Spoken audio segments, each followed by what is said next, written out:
My name's Benjamin. I work for Optum, and I am the manager of network performance analysis.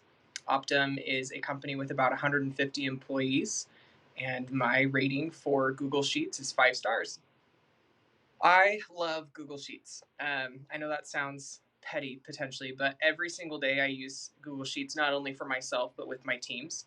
I manage a small team and we collaborate consistently on Google Sheets. We create reports, we create project flows so that we can keep up to speed with one another.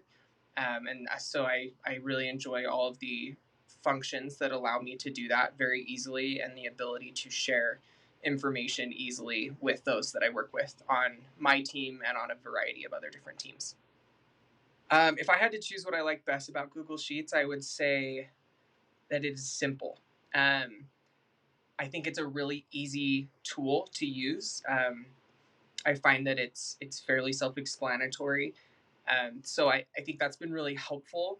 But I think more than anything, the ability to create quick and easy visual representations of data. So for me to be able to go in and create tables or create reports that I can easily share with my team has really changed the way that we've been able to function as we're able to quickly work on things together, be on at the same time, um, and be able to come out with deliverables that we can share with external teams as well.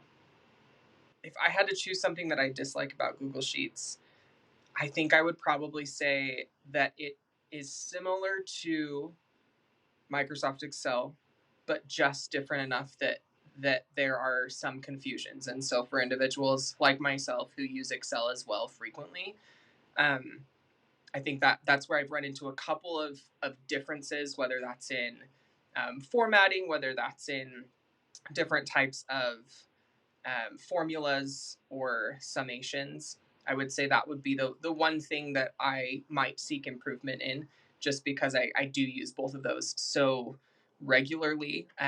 Sometimes I catch myself a bit frustrated if something doesn't work the same in Google Sheets as it would in another product such as Microsoft Excel.